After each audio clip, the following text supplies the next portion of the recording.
बिस्मिल्लाहिर्रहमानिर्रहीम, अस्सलाम वालेकुम। आप देख रहे हैं प्रोग्राम हर जाविये से और मैं हूं जवाद कमाल। कल से मुल्क भर में तहरीक इंसाफ के चेयरमैन इमरान खान की गिरफ्तारी की बाज़गश्त सुनाई दी जा रही है। उनकी गिरफ्तारी के हवाले से ही खबरें चल रही हैं कि इमरान खान जल्द गिरफ़्तार होने वाले हैं। उनको गिरफ्तारी के लिए वहाँ पर बनी गाला का जो इतराफ़ है वहाँ पर पुलिस पहुँच गई है, लेकिन पुलिस तो बनी गाला ना पहुँची, पाकिस्तान तहरीक इंसाफ के कारकुनान ज़रूर पहुँच गए। और ये भी खबरें फिर बाद में चली कि तहरीक इंसाफ के चेयरमैन इमरान खान बनी गाला में नहीं है, वो वहाँ से चले गए।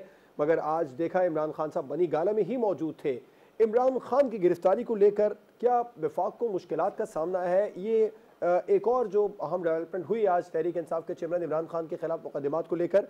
इमरान खान के खिलाफ तौहीन अदालत की कार्रवाई का फैसला भी कर लिया गया। खातून जज को धमकाने के केस में एक लार्जर बेंच भी तश्कील दे दिया गया जो कल से समाअत करेगा। ये तो तय है कि इमरान खान साहब की मुश्किलात मजीद बढ़ने वाली हैं, लेकिन इमरान खान की गिरफ्तारी को लेकर वफाक को खासी मुश्किल सूरत हाल का सामना है। प्रोग्राम में आगे चलकर हम बात करेंगे NA 245 कराची के ज़िमनी इंतखाब की, जिसमें पाकिस्तान तहरीक इंसाफ के महमूद मौलवी ने मैदान मार लिया। दूसरे नंबर पर MQM पाकिस्तान के मोईद अनवर रहे, जिन्हें पाकिस्तान पीपल्स पार्टी पाकिस्तान मुस्लिम लीग नून की हिमायत भी हासिल थी, JUIFA की हिमायत भी उन्हें हासिल थी।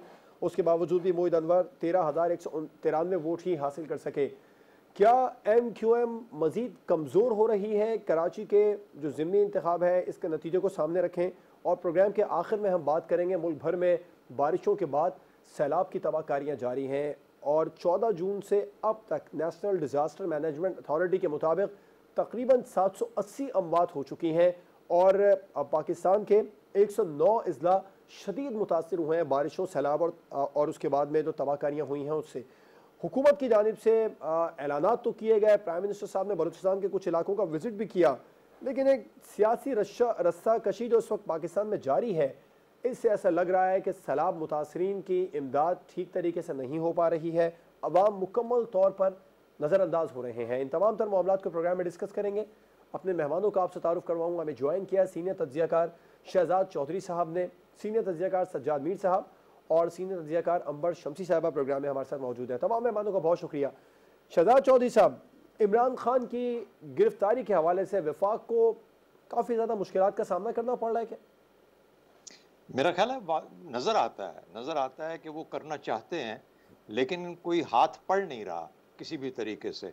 मुख्तलिफ हीले बहाने इस्तेमाल हुए हैं, लेकिन मेरा ख्याल है तकरीबन हर एक को नज़र आ रहा है कि ये डेस्परेट है कि किसी तरीके से इसके ऊपर हाथ डाला जाए और उसको गिरफ्तार किया जाए। अच्छा, लेकिन देखिए, मिसाल के तौर पे तोशा खाना से शुरू हुआ मामला, फिर वो ममनुआ फंडिंग पे गया, उसके बाद अब दहशतगर्दी है, अब उसके बाद ये तौहीन अदालत है। अच्छा, कोई ऐसा ओपन एंड शट केस नहीं मिल रहा जिसके ऊपर इमरान खान को शिकंजे में जकड़ा जा सके। या उसकी पार्टी है, या वो गालिबन कल जाके, मुझे नहीं मालूम कल क्या होता है, लेकिन कल के दिन में जाके हो सकता है वो माफ़ी मांग लें तौहीन अदालत के केस के अंदर। उसमें भी कोई सज़ा की इतनी बड़ी उम्मीद कोई ऐसी नज़र नहीं आती, या कैद नहीं हो सकती, नाअहल कैसे कराया जाए उसको। यानी एक ख्वाहिश है जो जो हुकूमत है या हुकूमती अतराफ़ है कि किसी तरीके से इमरान खान को इस सीन से गायब किया जाए, यानी सियासी तौर पर गायब किया जाए। मैं ये नहीं कह रहा खुदा न खास्ता फिज़िकल सेंस में, लेकिन सियासी तौर पर उसको बिल्कुल मलिया मिट कर दिया जाए, और वो काम हो नहीं रहा। वजह क्या है? वजह ये है कि आपको नज़र आता है कि जिस किस्म की सियासी ताकत उसके पास है और जिस तरह से वो सियासी ताकत उमड़ के उसकी सपोर्ट में आती है, यानी वो तकरीबन हर काम, हर हरबा इस हुकूमत का नाकाम बना देती है। दूसरी बात, मेरा ख्याल है ये हुकूमत बज़ाते खुद भी कोई इतनी बड़ी इफेक्टिव आपको नज़र नहीं आती। या तो इनका काम भी बहुत इतना कमाल का होता कि वो फ़र्क नज़र आता और वो ये कहते कि वाकई में अब इमरान खान की कोई इस गुंजाइश नहीं है इस लैंडस्केप के अंदर, पॉलिटिकल लैंडस्केप के अंदर, क्योंकि ये इस तरह की हुकूमत आ गई है, ऐसा काम कर रही है जो कि इमरान खान तो 4 साल में नहीं कर पाया, 3.5 साल में नहीं कर पाया। वैसा भी काम नहीं है। बिखरी बिखरी हुकूमत, गुमी गुमी सी हुकूमत, एक ऐसी हुकूमत जिसको अपना यकीन नहीं है। लगता है स्टेपनियों पे मिला के एक हुकूमत बनाई गई है, खुदा न खास्ता। तो मुझे यूँ लगता है कि जैसे जिस खुद एक उनके PMLN के बड़े काबिल कदर और सोच वाले शख्स हैं, उन्होंने बोला कि ये एक आर्जी बंदोबस्त है, ये आर्जी बंदोबस्त ही समझा जाए, इसको एक इंटरिम गवर्नमेंट ही समझा जाए। ये जो है ट्रांजिशनल गवर्नमेंट है, तो ट्रांजिशनल गवर्नमेंट हो, इंटरिम गवर्नमेंट हो, एक आर्जी बंदोबस्त हो, बंदोबस्ती गवर्नमेंट हो, वो इसी किस्म की परफॉर्मेंस दिया करती है और उसकी वजह से भी आपको इमरान खान ज़्यादा हावी नज़र आता है। तो मेरा ख्याल है कि ना कानूनी तौर पर वो इसको तो उसके ऊपर हाथ पड़ रहा है, सियासी तौर पर तो वो इनसे बहुत आगे जा चुका हुआ है। तो एक मुश्किल हालत है, और एक मुश्किल हालत इसलिए भी है कि अब अगर आज इलेक्शन करवाए जाएँ तो ये शख्स इलेक्शन लूट लेगा, लूट सेल हो जाएगी, और अगर लूट सेल हो जाती है इलेक्शंस की, तो फिर ये बाकी सब कहाँ जाएँगे? ये मुश्किलात हैं इस वक़्त। तो हुकूमत वाक़ई में बहुत बड़ी मुश्किल में नज़र आती है, लेकिन उसकी वजूहात बहुत ज़्यादा जो मैंने आपको बताई हैं, उसके अलावा और भी बहुत ज़्यादा हैं, लेकिन ये मेन बड़ी-बड़ी वजूहात नज़र आती हैं। सज्जाद मीर साहब, इमरान खान की गिरफ्तारी को लेकर वफाक को मुश्किल सूरत हाल का सामना है? देखिए जी, ऐसे मामले पे हमेशा मुश्किल सूरत हाल का सामना हुआ करता है। भुट्टो साहब के खिलाफ कुछ 100 मुकदमे बन सकते थे, एक नहीं कई इल्जाम थे उनके बारे में, और एक से एक बड़ा इल्जाम था। लेकिन जब मुकदमा बनाया गया तो एक छोटा सा कत्ल का मुकदमा बना, छोटा सा मैं इसलिए कह रहा हूँ कि वो सिर्फ एक शख्स के कत्ल का मुकदमा था जो उसमें बराह रास्त मुलव्वस नहीं थे, और उस पर उनको फांसी दिला दी गई। इस वक्त भी हमारी वफाक के पास, वफाक का नाम ले रहे हैं, मैं कहना चाहता हूँ एस्टेब्लिशमेंट के पास सोचने की बात यह है कि इमरान की बढ़ती हुई कुव्वत को कैसे रोका जाए, और इमरान बराह रास्त एस्टेब्लिशमेंट को चैलेंज कर रहा है। वो वफाक तो बिल्कुल किसी ने, जो अभी शहजाद चौधरी साहब कह रहे थे, ये कहा था कि वो तो इंटरिम अरेंजमेंट है, एक बंदोबस्त है, आर्जी बंदोबस्त है। असल चीज़ वो नहीं है। असल चीज़ है कि इमरान भी जानता है कि उसे किसे चैलेंज करना है, वो उसे चैलेंज कर रहे हैं। वो कहते हैं न्यूट्रल आप भी समझ जाए, और आप भी समझ जाएं और लें, और मतलब गोया मुझे दोबारा इक़्तिदार में ले आए, वो ये बात भी कर रहे हैं। ऐसी सूरत में हुआ नहीं करता। देखिए, हिटलर बड़ी पॉपुलैरिटी के जोर पर इक़्तिदार में आया था, और इतनी पॉपुलैरिटी के जोर पे आया था कि जर्मन कौम ने उन्हें इलेक्ट करके उन्हें इक़्तिदार दिया था।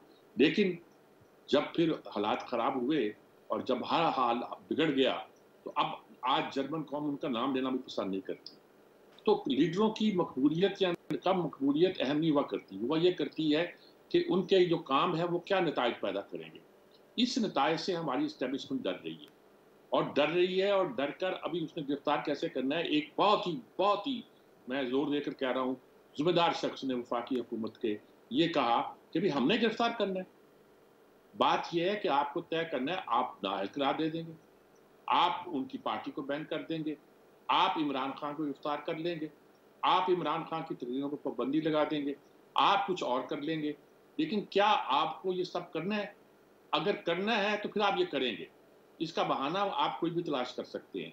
ये कल का मुकदमा जो है तौहीन अदालत का, इस पे नाअहल करार दिए जा सकते हैं, किसी और मुकदमे पे दिए, तोशाखाने पे दिए जा सकते हैं, किसी और पे दिए जा सकते हैं। लेकिन इस सारी सूरत हाल को फिर समेटना कैसे है? समेटना ऐसे है भाई, साफ लफ्जों में कह रहा हूँ, मुझे जमहूरियत चलती हुई दिखाई नहीं देती। ये इंटरिम बंदोबस्त सिर्फ एक जमहूरी इंटरिम बंदोबस्त नहीं है। हमने मशरकी पाकिस्तान में भी इंटरिम बंदोबस्त किया था, नूरुल अमीन को पकड़ के लाए थे बेचारे को, बुड्ढे को, और उसको आगे किया था। और लोग यही कहते थे कि हम फौज, जब सियासतदान नाकाम होते हैं तो सिविल सर्विस आती है, जब सिविल सर्विस नाकाम होती है तो फौज आती है, और फिर किसी ने कहा जब फौज नाकाम होती तो एनिमीज आर्मी आती है। तो कोशिश कर रहे थे कि एनिमीज आर्मी ना आए, हम वापस लाना चाहते थे। बुड्ढे को आगे किया, बुड्ढे को मैं तौहीन जो मेरे लहजे में नहीं कह रहा, मैं नूरुल अमीन की हद दर्जा कदर करता हूँ। यानी जो मज़ार कायद पर बैठ कर रोया जब वो नायब सदर था पाकिस्तान का, आंसुओं से रोया, उससे बड़ा सीन ऐसा पता नहीं बल्कि वो पाकिस्तानी कौम वो सीन भूल कैसे गई। लेकिन बात कहने की यही है कि मसला ये है कि इस मसले को डील कैसे करना है, और आप इन्होंने डील करना है, इनकी मजबूरी है। वही जो वली खान ने कहा था कि कब्र एक है, जाने वाले दो में से कोई एक हो सकता है। अब सूरत हाल ये पैदा कर दी है कि आप जब सूरत हाल खासी मुश्किल है। बिल्कुल ठीक मीर साहब का पॉइंट है। अंबर साहिबा को दीवार पे बिल्कुल ठीक मीर साहब का पॉइंट है। वक्त आज मुख्तसर है थोड़ा। अंबर साहिबा, इमरान खान साहब की गिरफ्तारी के हवाले से वफाक को मुश्किल सूरत हाल का सामना है, आप समझती हैं?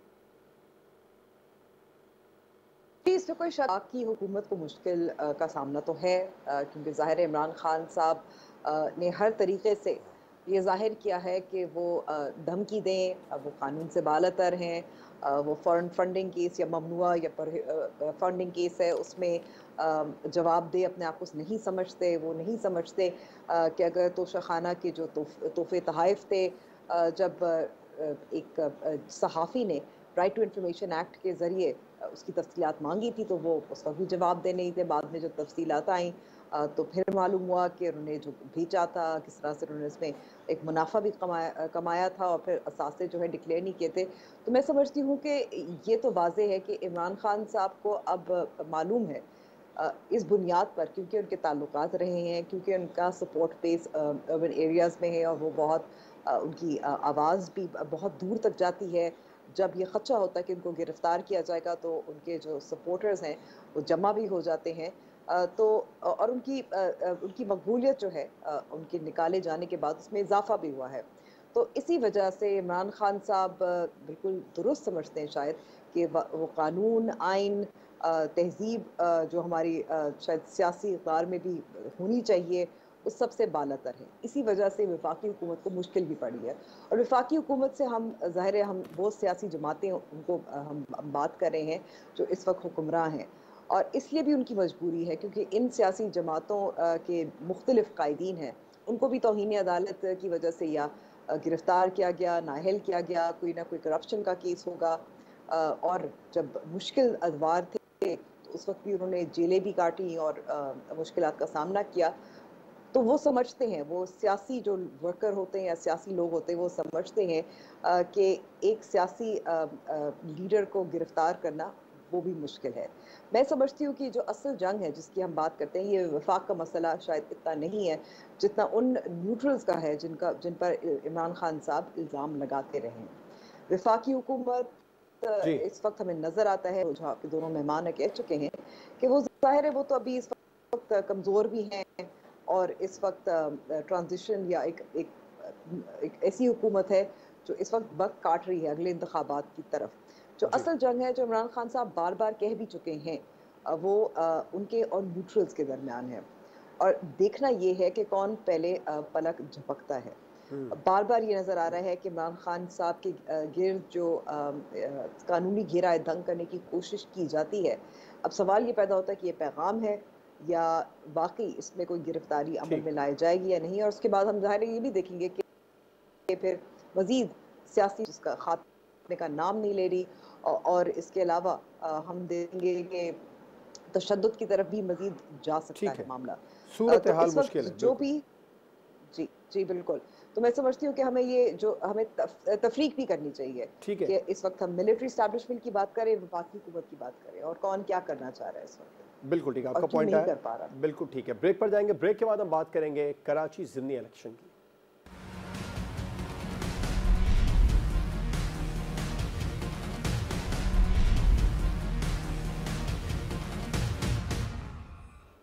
Welcome back. कराची NA 45 का 245 का ज़िमनी इलेक्शन तो था, उसमें पाकिस्तान तहरीक इंसाफ के महमूद मौलवी ने मैदान मार लिया है। मोईद अनवर MQM पाकिस्तान से दूसरे नंबर पर रहे हैं और ख़ासा लंबा मार्जिन है, 13,193 वोट सिर्फ लिए मोईद अनवर साहब ने।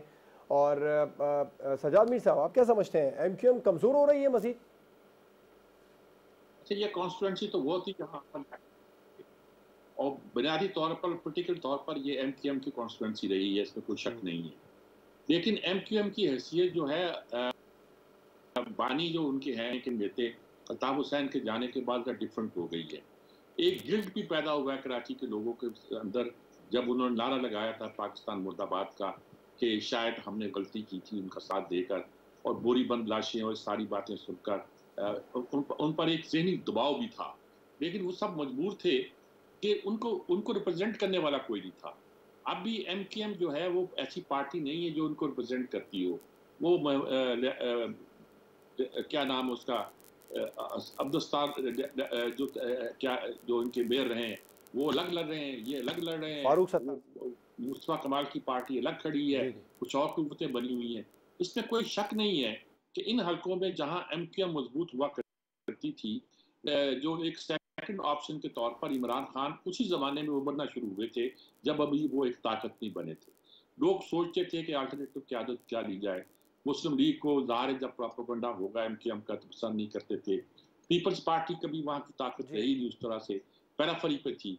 हमेशा मिसाल दिया करता हूँ, 70 के इलेक्शन में 7 सीटें थी MNA की कराची की, और पैराफरी की 2 सीटें अब्दुल हफीज पीरज़ादा और अब्दुस्तार गबोल ने जीती थी, जिस पर पीपल्स पार्टी ने कोशिश की और सईदुल आरिफीन या क्या नाम था जस्टिस साहब, उनको एक सीट दिलाई नूरानी मियाँ की सीट से, ज़बरदस्ती दिलाने वाली बात थी। कभी उनका उस तरह होल्ड नहीं रहा था।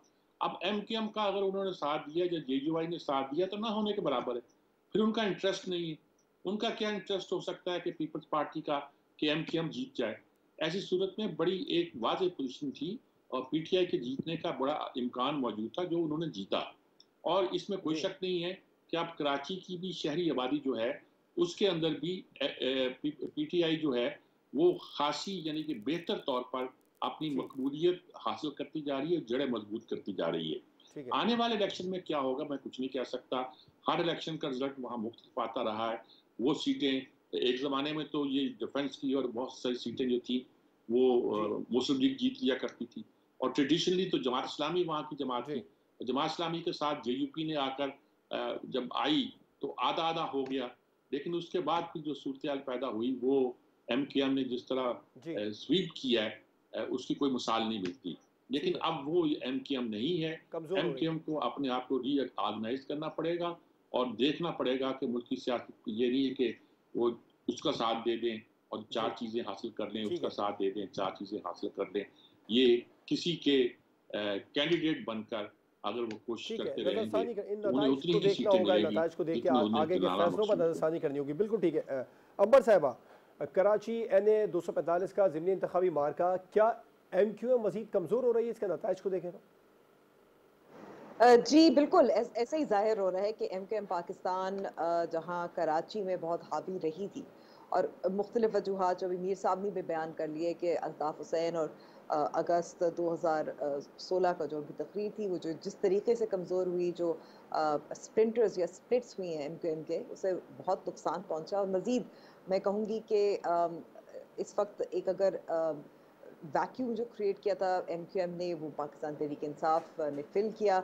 और ये भी जाहिर होता है कि MQM पाकिस्तान के जो वोटर है वो उसको ड्रॉ भी नहीं कर सका। यानी कि आप देखिए टर्नआउट जितना कम था उसका फ़ायदा पाकिस्तान तहरीक इंसाफ को दो तरीके से हुआ। ज़ाहिर है मकबूलियत में इजाफा वो भी एक वजह बनी, लेकिन दूसरी तरफ आपको ये भी नज़र आ रहा है कि MQM पाकिस्तान भी अपने वोटर को निकाल भी नहीं सकी। और जो कोशिश इस इंतखाब से कबल थी कि डॉक्टर फारूक सत्तार के साथ दोबारा से मिलकर इसी सीट पे इकट्ठा एक प्लेटफॉर्म से लड़ा जाए, वो भी नहीं हो सका। लेकिन आप रिजल्ट्स भी देखें कि कितना बड़ा मार्जिन था। अगर फारूक सत्तार की 3000 से ज़ायद जो उनको वोट पड़े थे वो भी डाल दें तो फिर भी पाकिस्तान तहरीक इंसाफ की जीत ही होनी थी। और ये भी आप देख लें कि फारूक सत्तार को तहरीक लब्बैक पाकिस्तान के उम्मीदवार से कम वोट मिले। तो ये MQM पाकिस्तान के लिए भी मेरे ख्याल में एक पैगाम है। ख़तरे की घंटी भी होनी चाहिए, उनको समझ लेना चाहिए कि वो सब कहाँ खड़े हैं। लेकिन मैं कहूँगी कि एक और इसमें एक बहुत दिलचस्प बात यह है कि एक तरफ अगर इमरान खान साहब कुछ पहले कह रहे थे कि इंतखाबात होने चाहिए, यही हाल है, तो दूसरी तरफ एक तजाद भी नज़र आता है कि वो जो 9 बाई इलेक्शंस हैं, जो सीटें ज़ाहिर उनके इस्तीफे मंजूर किए गए हैं उस पर भी खड़े हो रहे हैं, इमरान खान साहब ही खड़े हो रहे हैं। दूसरी तरफ से जो बाई इलेक्शंस है उसमें भी हिस्सा भी ले रहे हैं, लेकिन साथ साथ पार्लियामेंट में बैठ भी रहे हैं। तो ये एक जो तजाद है उससे आपको हमारी जो हुकूमत का चलने के हवाले से या स्मूथ फंक्शनिंग ऑफ गवर्नमेंट से पार्लियामेंट का भी रोल है, किरदार है, उससे बहुत मुतासर होता है। एक तरफ वफाक और पंजाब और दूसरी तरफ पार्लियामेंट में अदम मौजूदगी और फिर इलेक्शंस को पॉपुलैरिटी कॉन्टेस्ट के तौर पर लेना लेकिन काम नहीं करना। यानी कि पार्लियामेंट में बैठ के जो एक काम होता है पार्लियामेंटेरियंस का जमहूरी अमल में शामिल होने का, उसका भी मजाक एक तरह से तज़ीक ही उड़ाई जा रही है ना कि आप शामिल भी नहीं हो रहे लेकिन इंतखाबात में आप अपनी पॉपुलैरिटी भी जता रहे हैं। ठीक है, शहजाद चौधरी साहब, NA 245 ज़िमनी इंतखाबी मार्का PTI ने मार लिया, क्या MQM मजीद कमज़ोर होती देख रहे हैं अब कराची में? जवाब मेरे नज़दीक मेरा ख्याल है कि सारा का सारा बोझ MQM पे डालना गलत है। MQM की जो हालत है सो है और हमें पता है क्यों है, 3-4 हिस्सों में बढ़ चुकी है। लेकिन ये तो PDM की सपोर्टेड कैंडिडेट थे ना MQM वाले, तो PDM को देखें कि PDM क्यों नहीं इस सीट को जीत पाई, इसको करके देखें PDM, क्योंकि इस वक्त जो पूरा मुल्क का जो निज़ाम है, जो पूरा मुल्क का मार्का है, वो इसको छोटे हिस्सों बखरों में मत करके देखें। ये एक लार्जर पिक्चर सेंटिमेंट आपको दिखाता है। यही PTI खान साहब के आखिरी दिनों के अंदर कराची के अंदर, मेरी नज़र के अंदर, और मैंने इसके ऊपर एक मजमून भी लिखे कि कराची के अंदर मुझे PTI वापस उस ताकत के साथ बढ़ती हुई नज़र नहीं आती। अब महमूद मौलवी साहब वहाँ से जीत जाते हैं, मैंने तो कभी उनके बारे में सुना नहीं है। अगर माजरत महमूद मौलवी साहब से वो बहुत काबिल कदर होंगे, लेकिन ये फर्स्ट टाइम मैं कम अज़ कम कराची से अच्छी खासी शनासाई होने के बावजूद फर्स्ट टाइम किसी के बारे में सुन रहा हूँ। महमूद मौलवी साहब आ गए और उन्हें हराया किसको? फारूक सत्तार को, MQM वालों को, PDM के कैंडिडेट को। तो जब आप ये स्टोरी देखते हैं तो फिर आपको लगता है कि यार ये इतनी सिंपल बात नहीं है कि MQM के ऊपर खत्म कर दी जाए। दो वजूहात, डिसइंटरेस्ट, क्यों इतना टर्न आउट कम था? लोग अक गए हैं, तंग आ गए हैं। जिस किस्म की सियासत हो रही है, चाहे वो सिंध की है, चाहे वो कराची की है, चाहे वो पूरे मुल्क की है, लोगों के लिए एक जैसे टर्न ऑफ है उस तरह की सियासत से। और नंबर 2, इखलाकी तौर पर दूसरी साइड मार खाई जा रही है और उसने वापस PTI को अपनी जगह पे मुस्तहकम कर दिया। तो अगर हम इस तरीके से देखें तो हम रियलाइज करें कि अपने गिरबानों में जान के देखें कि यार हमसे क्या गलतियां हो रही हैं, हम क्या ऐसी हरकतें कर रहे हैं कि हमारा इस तरह के बावजूद कितने हमने बोझ ला दिए इमरान खान के ऊपर, लेकिन वो किसी तरीके से वो उसकी पॉपुलैरिटी हो या उसकी इलेक्टेबिलिटी वो कम से कम नहीं हो रही। कोई भी उसका नाम लेके खड़ा हो जाता है, वो जीत जाता है। तो मेरा हाल इसके ऊपर गौर करने की जरूरत है। बिल्कुल ठीक है, ब्रेक पर जाएंगे और ब्रेक के बाद अब बात करेंगे मुल्क भर में जारी सैलाबी सूरत हाल के हवाले से। आवाम मुकम्मल तौर पर जो सियासतदानों की सियासी रस्साकशी जारी है इसमें नज़रअंदाज हो रहे हैं। ब्रेक के बाद इस पर बात होगी।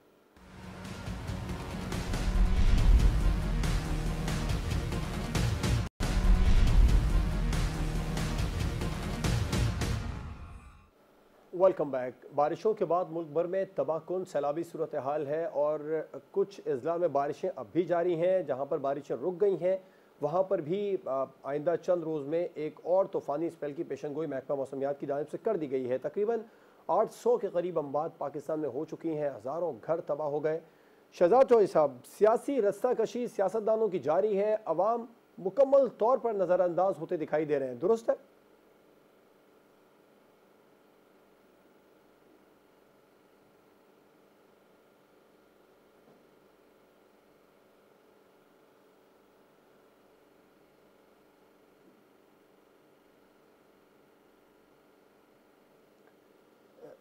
शहजाद चौधरी साहब, आपको हम सुन नहीं पा रहे हैं, गालिबन आपकी आवाज़ हम तक नहीं पहुंच पा रही है। मैं सवाल दोबारा देता हूँ। जी बिल्कुल आ रही है सर। जो सियासी रस्साकशी जारी है इसमें अवाम मुकम्मल नज़रअंदाज है सर।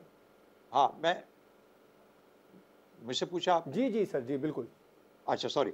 मैं कह रहा हूँ कि सियासी वजह तो हमें समझ आ गई कि मुतनफ़र हो गए लोग और सियासत को एक साइड पे छोड़ दिया, वो वजह नहीं बनती है, वो वजह स्लाइटली होगी। लेकिन जब आपके डेवोल्यूशन हो चुकी है तमाम पावर्स की, अथॉरिटी की, NDMA है, PDMA है, प्रोविंशियल गवर्नमेंट्स हैं, एडमिनिस्ट्रेशन है, ज़िलों की एडमिनिस्ट्रेशन है, तो क्या वजह है कि हमसे एक तो ये बात है कि देखिए कुदरत को इंसान हमेशा लैग ही करता है, फॉलो ही करता है। लेकिन आपकी तैयारी बहुत अच्छी हो सकती है, आपको पता होना चाहिए, बारिशों का पता लग जाता है, कैसे उनकी तैयारी करनी है, क्या करना है। ज़ाहिर है कि हमारे वसाइल उतने नहीं हैं, उसकी वजह से और ना पहुँच पा रहे हैं, एडमिनिस्ट्रेटिव एफिशिएंसी भी नहीं है वाज़ेह तौर पर। दूसरी वजह ये है, डिज़ास्टर मैनेजमेंट एक साइंस है। ये अब जर्नलिस्ट के हाथ में दे देना, जर्नलिस्ट की बात कर रहा हूँ, जर्नलिस्ट की बात नहीं कर रहा, और ना ही किसी और तरीके से जर्नलिस्ट की बात कर रहा हूँ। ये साइंस है, इसको अब किसी ऐसे स्पेशलिस्ट को देने की ज़रूरत है।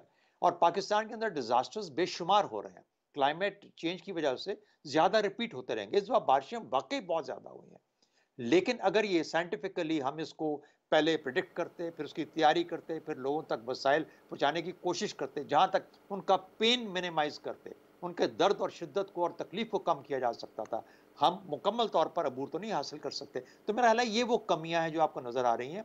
अफसोस कि इतना नुकसान हुआ, लेकिन जहाँ कहीं अर्थक्वेक्स आते हैं, कहीं क्लाइमेट चेंज की वजह से जो मुख्तलिफ मसाइल आ रहे हैं दुनिया भर के अंदर, उस पर भी नज़र रखने की ज़रूरत है। तो मेरा ख्याल है कि आहिस्ता आहिस्ता लोगों को एहसास होना चाहिए, लेकिन जब आपके यहाँ स्ट्रक्चर्स अवेलेबल हैं, उन स्ट्रक्चर्स को एफिशिएंटली अपना काम करना चाहिए। नहीं करते तो उनका बहुत बड़ा फेलियर है।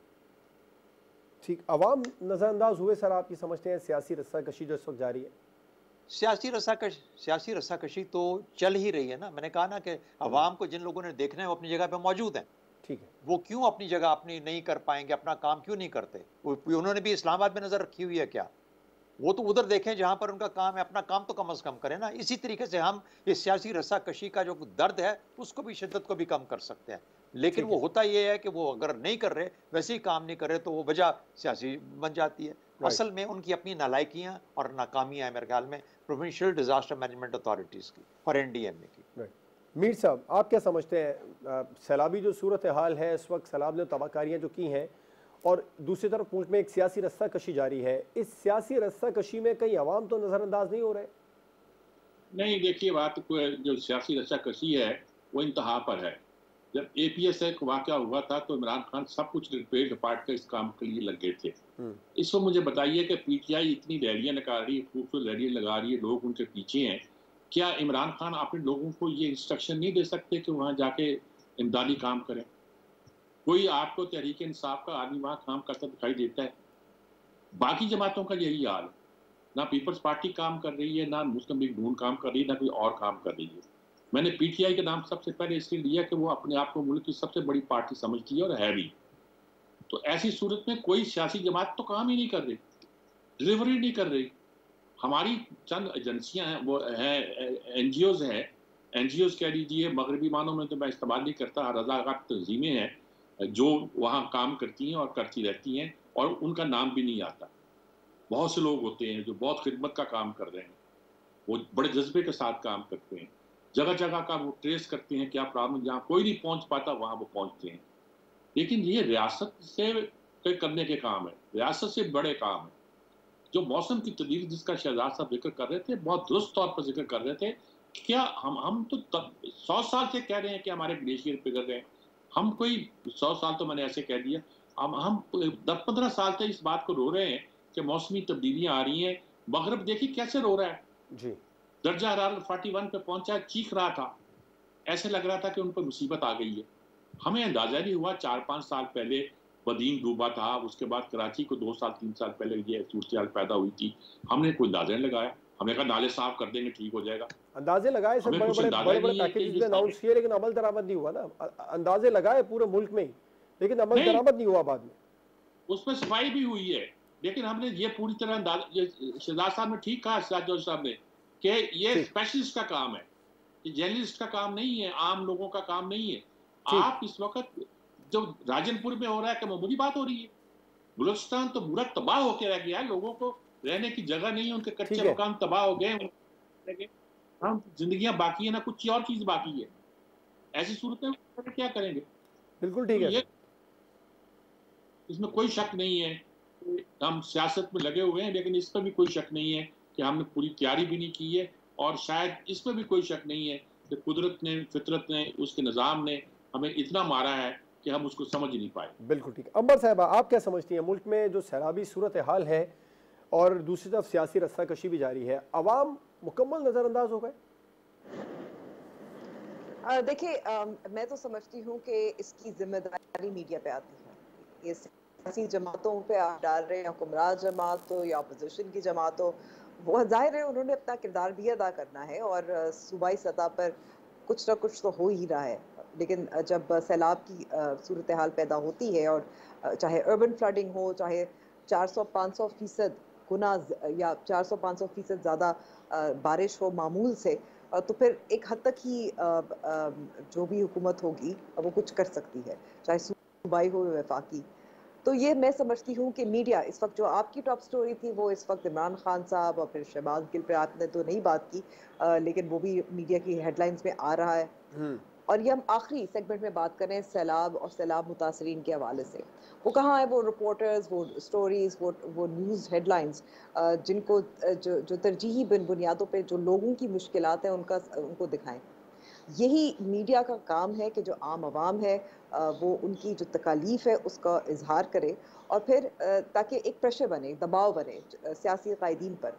फिर से मैं कहूँगी, चाहे वो हुक्मरान हो चाहे वो अपोजिशन में हो, कि वो मदद करें या वहाँ जाएं या बात करें। आपको याद होगा कि शहबाज शरीफ साहब भी गए थे, बहुत वादे हुए, आज भी मुराद अली शाह साहब ने भी बात की। ऐसा नहीं है कि लोग बात नहीं करें, लेकिन मैं समझती हूँ कि क्योंकि इसको तरजीह नहीं दी जा रही मीडिया पर, अगर सब इकट्ठा मिलकर फैसला कर लें कि हमने बुलेटिन या हेडलाइन में सैलाब मुतासरीन के बारे में ही करना, तो आप समझते हैं कि ये जो आप बार बार प्रेस कॉन्फ्रेंसेस होती हैं, कभी एक केस, कभी दूसरा केस, कभी सियासी रस्साकशी, ये उनको ऑक्सीजन मिलती है उन सियासी कायदीन को। ज़्यादा फिर जब वो दबाव पड़ेगा तो फिर ज़ाहिर है उनकी मदद भी ज़्यादा होगी। इस वक्त मैं यही समझती हूँ कि मैं जिम्मेदार इस वक्त मीडिया को ठहराती हूँ, सियासी कायदीन या हुक्मरान जमातों को नहीं, या अपोजिशन लीडर्स को नहीं।